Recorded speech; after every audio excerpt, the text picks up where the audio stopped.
that is where this specialized person called ops person sort of comes in, and they essentially take a lead on a lot of these activities, right? And clearly my education and my current role has nothing to do with it. That there is someone who you can reach out to if you are hesitant to reach out to your manager or anybody else in the team. I can be the therapist for you if you want. I don't know if you have seen the movie Three Idiots. I think there's a lead character played by Amir Khan. He's basically a free bird, and he goes into any of the classrooms that he likes and studies whatever he likes studying, irrespective of the standard, right? I think that's what my role also looks like within Postman, trying to identify the gaps, essentially. What do we exactly need? Because there are a lot of ideal onboarding examples out there. Hey everyone, welcome to Product Stories, the podcast that delves into the minds of product and design folks to talk about their stories, challenges, and work. My name is Kaushik, and in each episode, I talk to my guests about how they work, the process they follow, new tools, and the breakthroughs they have had in their career. This week, our guest is Sanketh. He's a DesignOps lead in Postman, and he previously worked in Deloitte. We take a deep dive into talking about DesignOps and its importance in organizations. We also talk about how to convince stakeholders to invest in DesignOps, and at the same time we also talk about building and measuring the value of DesignOps. This is a very informative and value-packed episode. I thoroughly enjoyed it. I hope you do too. So make a cup of coffee or tea and sit back and relax and enjoy this episode. Hey Sanket, so glad to have you here. After a couple of times that we have met, I really felt like you could add a lot of value by being here on Product Stories. I'm so glad you accepted to join me here for this conversation. Thank you for being here. Firstly, why don't you talk a bit about yourself, what you do, what you've been doing for the past some time in design? Sure. Yeah. First of all, thanks for having me. I think I'm really excited to be here. This is my first podcast as well. So really stoked to be, sharing my story and whatever I've learned so far. So yeah, my name is Sanket Pathak. I currently work as a design ops lead at a company called Postman here in Bangalore. And before that, essentially, I started off as a software developer almost 10 years ago. I just realized it's been such a long time. And then moved slowly into, web development, web design, and then realized, what design is, looks like design is my thing. And then sort of slowly moved into the design as a career. But in the beginning of my career, I really had a great opportunity to run a small web or software development agency per se of 8 to 10 odd folks, and that has been really a wonderful time. And whatever I am today, I think I give the entire credit to that experience, because that entrepreneurial sort of experience just really makes you stronger, and essentially I think it really helps you in the long run to make the decisions that you want and grow in your career in general, right? So after those 3 years of initial journey, I like I said, I found out design is my thing. I slowly moved into different roles such as UI UX design, UX consultant, and then product design, and then now I am basically into design operations. And clearly my education and my current role has nothing to do with it, which has been a typical story for a lot of folks out there. But yeah, that's basically been my journey briefly. Yeah, I mean, like interesting, right? Like including me, I started out as an engineer and turned into a designer. But yeah, more about talking about your role and what you do at Postman, right? Um, so, like, a lot of people today, probably like in the Indian ecosystem, don't understand what design ops is or what is the importance of it, right? Um, like Yeah. like I know you have explained to me multiple times and everything, um, but I would really like you to walk through, like someone who does not understand anything about design ops, like how would you explain it to them, and probably how would you uh, make them understand why it is important in organizations. Sure, sounds good. So I started off a little bit of background here of my role at Postman. Right, I started off as a product designer almost 2.5 years ago, and during that stage, I think Postman design function was scaling a lot. right? So I think I was pretty much about the seventh or eighth designer in the team, and today we have about 35-ish designers, right? So we're basically looking at such a tremendous growth. And down the line, 8 months at Postman, we realized we need help scaling up our practice in general, right? Scaling up our team, scaling up how they work, scaling up how we are creating the impact, creating the work, so on and so forth. So I think that is where the need for this operations or ops person came into the play, right? I think then I partially started taking this role of design operations, and just started looking at low hanging fruits, and one of them was onboarding, right? So just to give you an example, we did not have a lot of onboarding process in place as such. And now when you're also looking at scaling up, so essentially you have one or two designers joining every other month. At that time, you cannot expect your existing designers to spend days to onboard them and just shell out the entire time to just focus on their onboarding and make sure they understand what they're reading or listening about, and so on and so forth. So we needed sort of a process, probably a template or a playbook that everybody can use, and within an hour or so the onboarding doc for them is entirely ready, right? So this is, I think, one of the project that basically we did, and it also briefly explain how ops could help you pretty much anywhere in the design operation. So going back to the scaling, right? Design ops is important if you are looking at scaling your operations in general.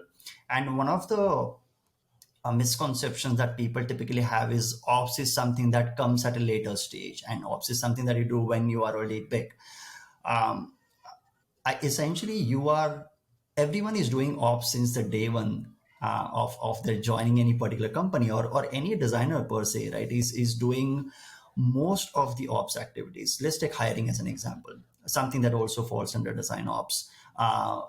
So everybody, after a certain experience in your company, they will essentially start chiming into your hiring processes. Then if the hiring process is not efficient, they are going to have internal meetings and say, hey, you know what, we are not getting a good candidates. Why are we not getting good candidates? And then how do we make sure that we interview them properly, so that we are really able to match with each other, right? So all of these things, everybody is doing it, whoever is in that little hiring committee that every company has internally, right? Which is also basically ops.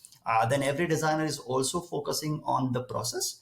Let's say, how do I design, how do I best get the inputs from my product managers, any senior leadership, my design manager, so on and so forth. Now that I have the inputs, how do I make the designs? What would be the process? Should we really jump into user flow? Should we jump into research? Do we need the research or not? And so on and so forth. So you make those decisions, right? So essentially, you're trying to set up a process, then you identify the gaps in it, and then you're trying to optimize the process, right? Again, like I said, everybody's doing that on their level. But now imagine that you have a team of 10, 20, or 30 people, and you need to standardize certain things, if not all. At that time, if individual designers start taking time off their regular design time, essentially, and especially in a startup which is in a hyper growth state, they are not going to have practically that much amount of time to do those activities. That is where this specialized person called ops person sort of comes in, and they essentially take a lead on a lot of these activities, right? So to explain it simply, ops is something that is basically going to help you scale things. They're going to help you basically be more productive, more efficient, and they're also going to help you improve the quality, right? So these are like the different umbrellas that ops sort of handles. And also, last but not the least, design system is something that is typically considered as design ops, right? But that is not the only thing. Design, in few companies, design system directly falls under design ops. But like in Postman, for example, we have a separate dedicated team who is taking care of design system per se. So ops, I explained what ops basically is, but ops, how it looks for every organization, can actually differ based on the needs of that organization. Few companies really have the need to focus on design system because their design has so many inconsistencies that their primary effort goes towards operationalizing the design system and making sure that they implement it the right way, and everybody gives a buy-in for that design system, right?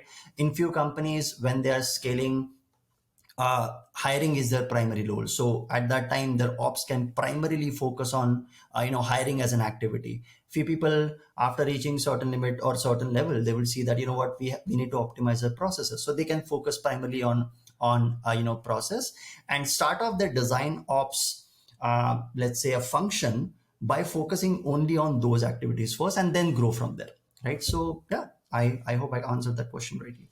Yeah, I mean, you definitely did. And you went to the depths of what design ops does, and how it's playing a role in Postman and everything, right? Actually, you kind of answered the second question which I wanted to ask, which is when do you kind of bring in a dedicated design ops person, right, to an Yeah, organization? It probably yeah, cannot be at a level where you just have 4 or 5 people in your design team. You didn't mention correct. it's when you probably have 20, 30 people, and it's like a hyper growth Yeah, startup, and where these yeah, folks can't do this work anymore, without affecting their productivity. But correct. before I kind of move on to next one, would you want to add any points to that part of the question? Yeah, sure. So just to explain a little bit more on when to have the ops person, I don't think there is any particular time frame where you can decide, this is when we want to have it. I think it depends on a lot of factors. How fast are you growing? Are you focusing on speed, or are you focusing on the quality? Because it all comes down, when it comes to optimizing certain processes, process could be about anything. You really need to spend time, but at times you do not have a lot of time on hand, and you just need to go on and, for example, let's say that you want to hire 10 odd folks in your design team within next 2 months. That is a hard limit that you have because of business reasons. Now in that time, you cannot have an ops team that optimizes the process and does a lot of things. You need to go fast and just go at it, right? So just teams comes together and basically does all of those things. But what ops minded people can do typically, although they have not given the right responsibility, they can analyze what went wrong, what went right within that, when we are focusing on speed, and what could go wrong, and what could be right when you are focusing on the quality, and just take those learnings, and in future, whenever you have the time, you can try and sort of improve those processes. So like I said, it really depends on what your business really demands, what how fast your design function is going, what is the requirement for your design function right now in general, and then and of course, can you shell out a dedicated time, dedicated person, and of course the dedicated money on a person that is just focusing on these ops activities as well, right? So it really differs for every company is what I'm basically trying to say. Got it. Yeah. So, kind of moving on the same lines, right? When you have to have a dedicated team for ops, or a dedicated, probably starts off with a dedicated person and everything.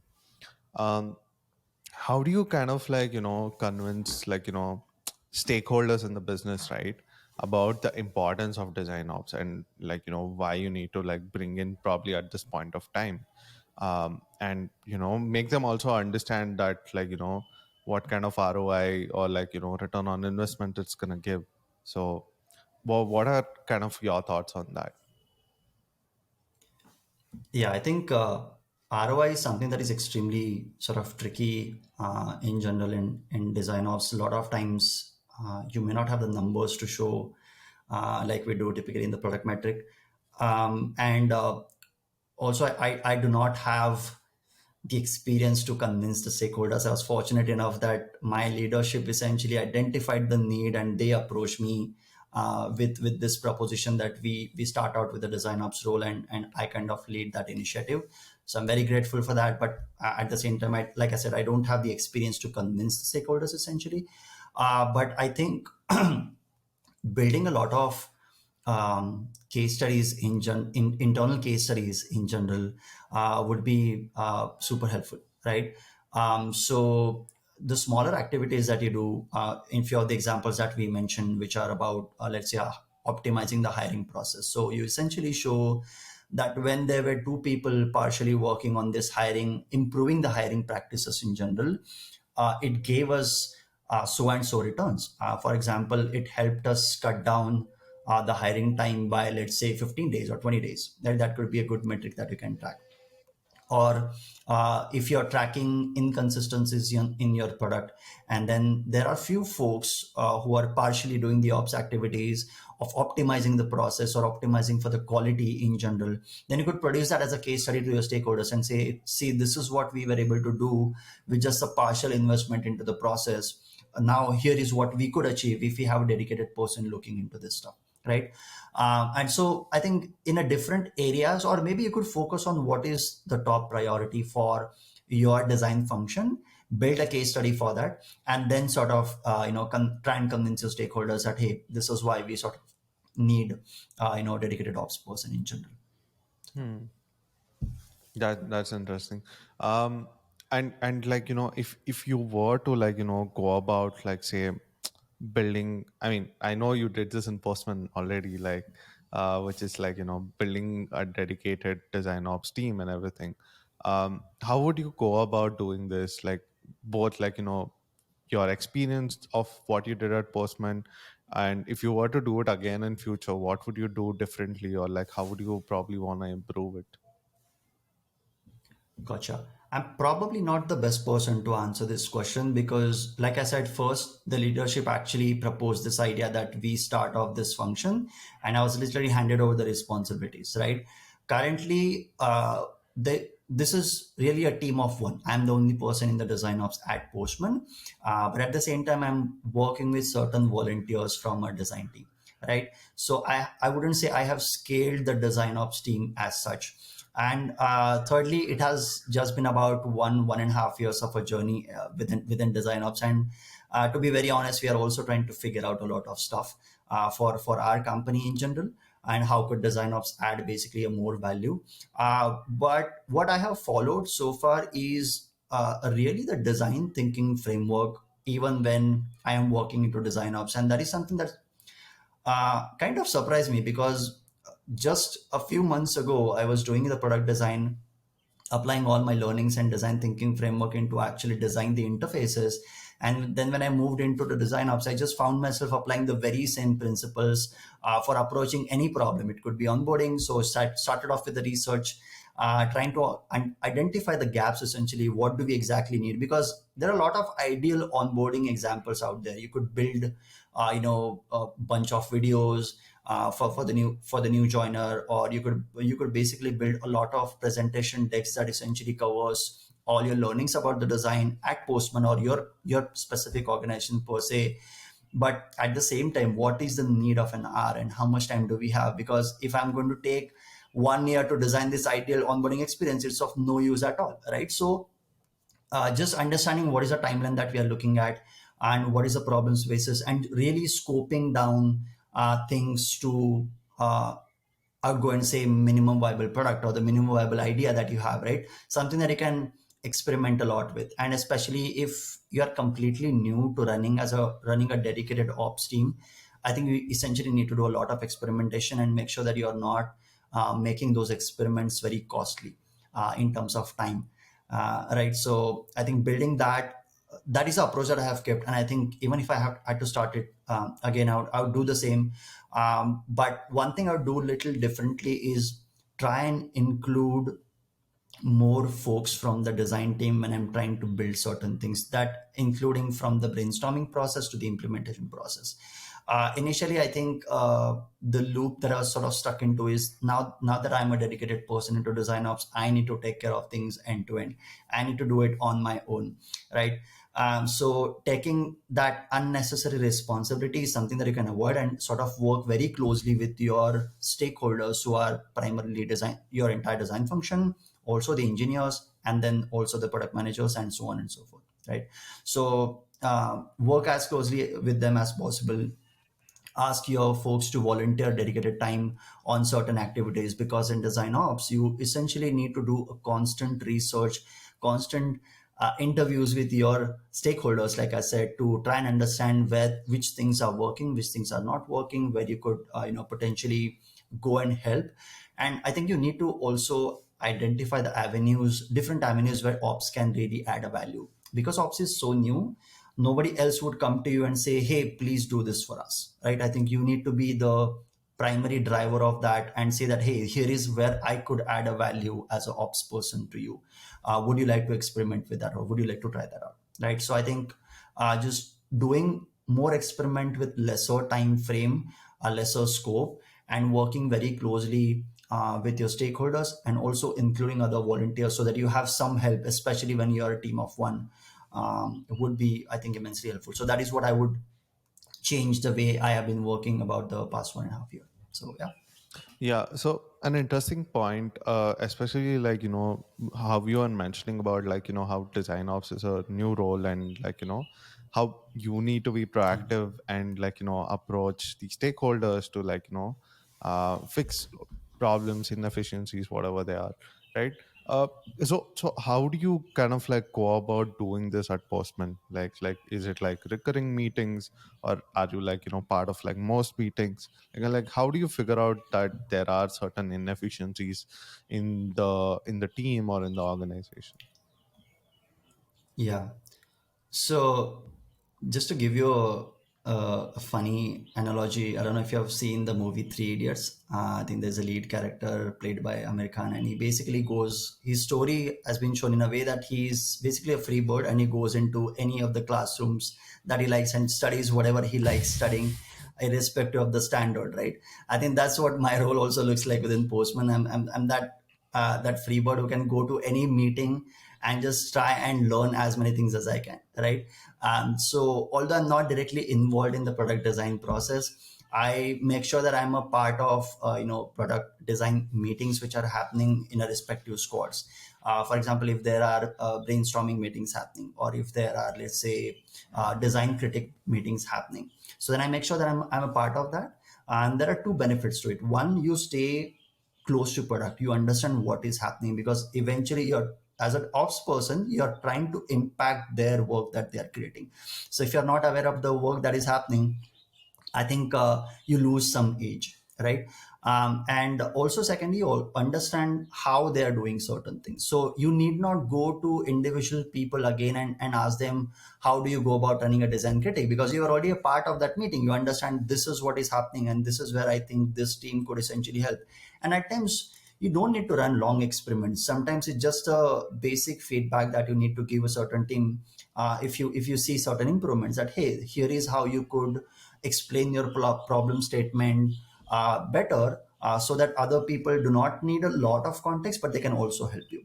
And especially when this comes to asynchronous way of running design critics, let's say over a Slack, I think it's very important that how you phrase your problem statements. How do you give just enough context, so that people do not feel hesitant to jump into giving your feedback, right? So similar to this, I try and attend or be a part of different discussions and different meetings. Along with that, there are of course recurring one-on-ones which are happening with different team members, just to understand, just to get the pulse check, right? How things are going, what is happening, what is troubling you, and what we could do better in general. Although I'm not able to do as many interviews as I would like to, but hopefully with the volunteers that I have, who I'm working very closely with, I think I would be able to scale up that continuous research and continuous interview process, and try and identify the gaps as much as possible, right? So yeah. Yeah, interesting. I mean, um, I like the way you're approaching this, where like the whole free word approach, where you just jump into a meeting where like you try to Yeah. figure things out on your own. Um, talk like I'm kind of going off topic, but like I kind of want to talk more about like the onboarding processes which you implemented. Last time we when we Hmm. had a conversation, we were both talking about this whole thing, right? Like about how, Yeah. for in my case, like crypto, something like crypto and Web3 is like so new to like um, few designers, and we were Yeah. kind of talking about the same thing about how like when you're at Postman and you're working on APIs, it is also so new for a designer, right? So can you like probably like run me through about like what kind of onboarding process you implemented, and how it has been effective for you? Yeah. Yeah. Sure. So, a little bit of background. Like I said, we did not have any onboarding place when we started off, and we really needed our version one of design onboarding doc. So this may not look like a very or the best of the onboarding process out there, but something that worked for us, right? So to begin with, like I said, I did a bunch of interviews and try and understood where exactly is the problem happening when we're onboarding the folks. What is it that we really want them to know when they join the Postman? It could be about the company. It could be about the landscape of APIs in general. It could be the landscape of dev tooling in general, and so on. Right. So once I had those inputs, I also spoke with the individual designers who we onboarded then, and just tried and understood that where exactly did you needed the most help during your onboarding, which things were those where you're not able to understood anything at all, or you lost the confidence that you can actually grow or you can onboard yourself to a product design role here at Postman. So, and then I think I had a lot of those inputs, and we tried to shortlist or categorize certain things into product, or basically starting with the company, right? Typically what would happen is, because we were in a hyper growth stage, we really wanted people to sort of start chiming in as early as possible.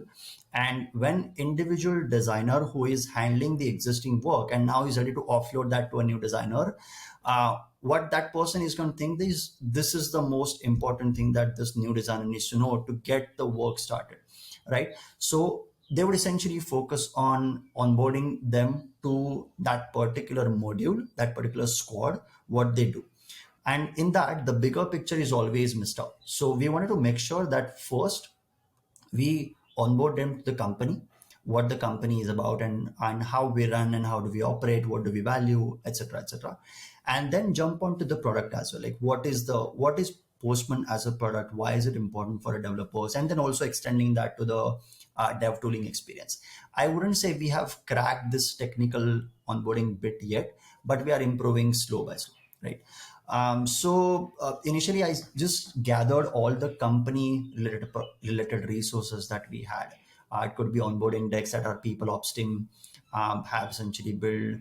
It could be everything about policies. It could be about IT onboarding and so on and so forth. And just sort of included all of that under one umbrella, and then did the same exercise for the product. And then eventually I kept the squad level onboarding open for every team to sort of create their own, because I did not have time to go to every squad and create their specific onboarding for them.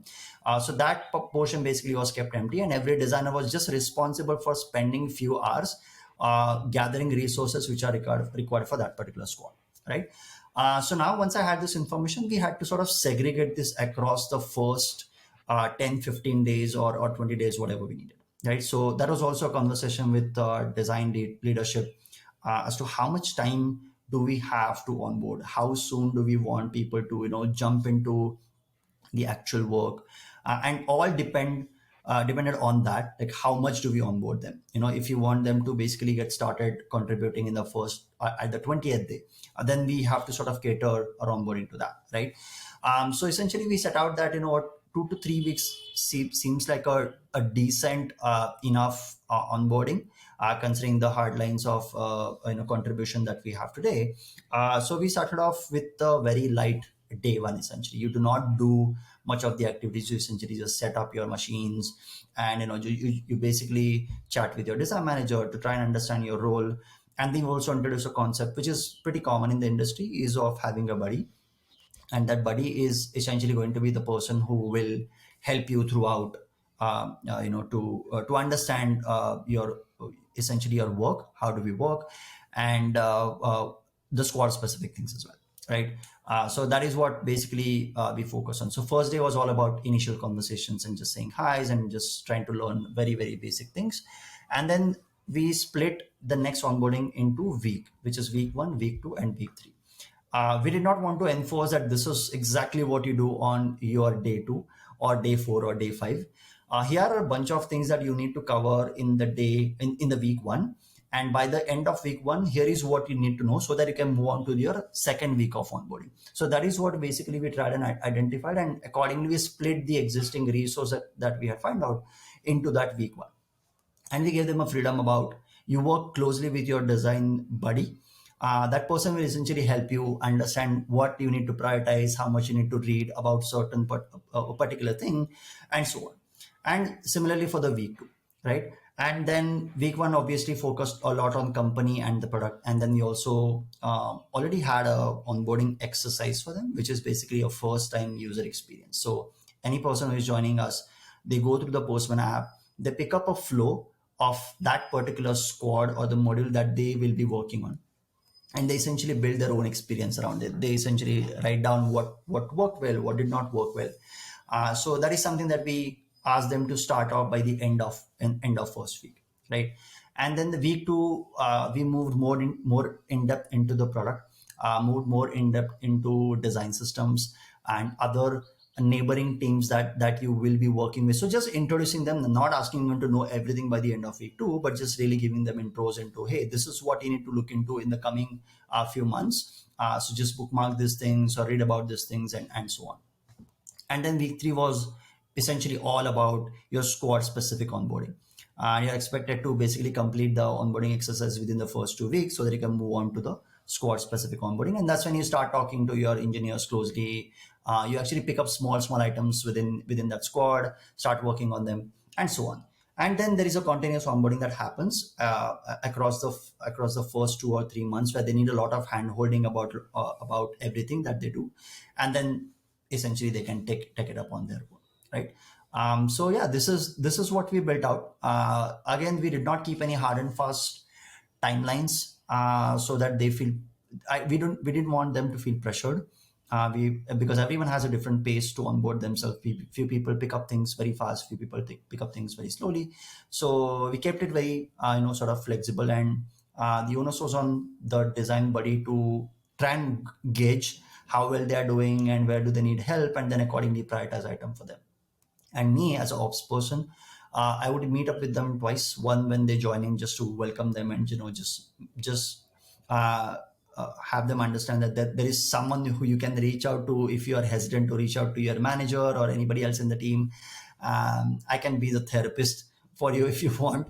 And then also sort of meeting them after 15 or 20 days when they have kind of completed their onboarding, just to get a feedback about how was the onboarding. And then that's how I learned about what things are working, what things are not working. So even the onboarding document that we have created today is also gone through multiple iterations based on this continuous feedback that I get from individual designers. But now I have moved to a little bit of asynchronous feedback on the onboarding, because now it's sometimes it's not possible for you to hop on a call every time. So I've also kept that channel open, and whenever I get time, I just catch up with them and just try and get the feedback. So yeah, this is how the onboarding looks like. Interesting. I mean, like, yeah, I think, like, the last time we spoke, I had, like, a lot of amazing things to tell about the onboarding. Not sure if you remember, but yeah, because this was very different for me, because, like, where you're taking the whole approach of, like, first introducing the folks about, like, uh, just the company, and, like, and, like, around, like, the tasks related to it, and rather than, directly delving someone into, like, like, to, like, pick up a task in, like, the very first few days. So yeah, I mean, like, this was very interesting for me. That's why I kind of wanted you to, like, talk about it during the episode. Now, Yeah. like, I know you're working on onboarding, and like, quite a few things that, like, us design ops lead do, right? So something which I kind of want to understand is, like, how do you kind of, like, measure the value of what you're doing, and how do you measure, like, whatever task that you're taking up, right? Is it effective, is it not effective? Like, I'm sure it differs task to task, but, like, if you could probably, like, give Yeah. a couple of examples or, like, instances. Yeah, sounds good. So I'll take the onboarding example again and just try and explain how we went about validating whether we did the right thing or not. earlier when we had to onboard a new person, we every individual designer really needed to go across the company resources, bring few things together, and then because there was no standard operating procedure, there was no playbook. Everyone would spend probably an hour or two every day, apart from their regular work, and the onboarding, creating the onboarding would start probably a week or two before the person joins in, right? But today, I have literally seen people forgetting to create the onboarding experience. They realize it, oh, you know what, we did not create that onboarding doc for the new person. They start off 8 o'clock in the morning, and within the next 40 minutes, they have completed their onboarding doc as well. So I think that is a tremendous success, right? Earlier, when it took two, almost not 2 weeks per se, not nobody worked the entire days or the entire 2 weeks to create it, but the multiple hours across the 2 weeks to create something, and that is what is they're able to do within the 40 minutes of time. So I think that's a tremendous success. So time taken for completing certain activities is like one of the metric that you can implement, not just in onboarding but also like the other activities that you do as well. That could be one. Then if you are, let's say, working on hiring as a second example, right? If you want to optimize your hiring processes, how do you go about that? So then time taken from the first interview to closing that interview, that is one of the another metric. Then second one is also the quality of the overall experience for those who are interviewing with us. That is another metric that you can track. If you can take a feedback from them, and if everybody says that irrespective of whether we get a job at Postman, we absolutely love the interview process over here, that is a good validation for your efforts towards the hiring as well, right? Then if you're, let's say, working on certain process implementations, it could be process for driving asynchronous design critic. Then you can basically keep a tab on your Slack channel and see that whenever people are essentially asking for a feedback, how many people are really giving the feedback? If not, why are they not giving it? And how is whoever is requesting for a feedback, do they find it helpful or not? And then you have those one-on-one conversations, and this is very qualitative feedback that you essentially get from them, and so on. So I think there are different types of metrics that you can try and find for the different efforts and try and measure these things. But I would definitely like to quote something that my friend and also a mentor, Wolfram, you might know him. He works at a Gojek as a design ops head. Yeah. I asked him the same question: is I'm really worried about you know proving that my job is worth the next year. How do I do it? So because how do you, I don't have the numbers to show, right? And he basically said that it is very tricky, but a lot of times the value of design ops is measured looking backwards. So when you go 1 year ahead and you see that if ops hadn't been here, what would happen? That's how you know whether you how much value that you have essentially created. So going back to the onboarding, if ops hadn't been there taking the full-time initiative on the onboarding, we might still be onboarding people in a very random and ad hoc way that would have wasted a lot of time. The process wouldn't have been very efficient. People would not be very well onboarded, and that sort of impacts their entire career at your organization if they are not onboarded properly, right? So such things, so that is basically what he quoted, and it's something that I convinced myself that okay, this is how probably few of the things that I have to measure by looking backwards and not always with the current data in the hand. So yeah. Yeah, that's definitely interesting.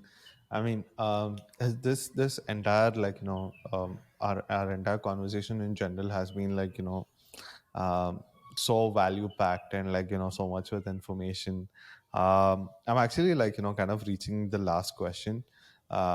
But Sure. yeah, I mean, like, it's just been, like, amazing to, like, hear you talk about all the things related to design ops. There are, like, quite a few new things which I also learned, even though we have Hmm. spoken about design ops before. Um, but yeah, Right. so I usually, like, kind of end my episode with, like, rapid fire questions. Uh, Hmm. we can get started. If there's any other topics that you would like to talk about, we can, or I'm gonna directly jump into it. Yeah, so just one thing before we jump into rapid fire is like a disclaimer which you typically give at the beginning of the talk, but I completely forgot. Is that I've very recently moved into design ops as a role and also like really trying to figure out a lot of things on my own. So whatever I have shared here is based on just my individual experiences, and that may not be the best way to go about it. So really take these advices with a pinch of salt. And if there is anything that you have figured out yourself, if any one of your listeners are actually into ops, I would love to hear about how you go about certain things. It could be onboarding, it could be process, it could be anything at all. So yeah, and just let's just learn along the way. So yeah. Yeah, something kind of on those lines, right? Which is, I know, like you mentioned, like that it's just been a year of you working on design ops, and at the same time, that's very humble of you to do that. Um, but something which I've always kind of tried to do, especially with this podcast, is like, um, sometimes the experts are not the best people that you can learn from, because they are so far ahead sometimes that it becomes very Hmm. difficult for you to kind of like bridge Yeah. that gap. uh, Rather, someone who's like better to learn from is someone who's probably like a year or two ahead of you. So I think, I would say, like, think you it's kind of from that perspective. Yeah, I mean, it's as simple as that. Yeah, I think wonderfully put. I've also experienced that on my own. That sometimes when you find that ideal person who is working into it, if you feel that I do not know when I'll reach there. I think Yeah. this just a lot of time and gap in between where I am and where that person is. So it's always like best to learn from different people at a different level of experiences within your career in general. So yeah, Yeah, awesome. So let me jump into the rapid fire questions. Um, sure. my first question is kind of a weird one, but like, Bangalore or do you miss Mumbai? Bangalore. Interesting. Okay. One designer that you really, really look up to. Um, there isn't one particular designer to be very honest, because I've switched careers. I've always had like the different people that I've always looked up to, and really I go about the ideologies and the ideas and the outcomes that they have produced rather than just following one person blindly. So I don't really have one name as such. Got it. One career advice that you would probably give a junior designer at the moment. Um, Something I think that I have repeatedly found myself doing as well as selling others is have your own list, right? Have your own list of expectations from this particular job that you have in hand or one particular job that you are planning to jump into, right? Because companies, each company will have their own way to mold yourself into their expectations as well. And it's great if someone is completely lost, it's best to sort of follow that path. But it's also a good idea to have your own list and own set of things that you want to accomplish, and then you can also focus on that. And at that time your goal is not just about the promotions and the financial growth. Your goal is also about learning those four things along the way. So try and make a little longer time plan, and then accordingly decide what you want to do immediately. If your current job can do that for you, give that to you. And that's how you also know whether how long should you continue within your current company or not, because it doesn't fit into your goals, it's probably a time to move on.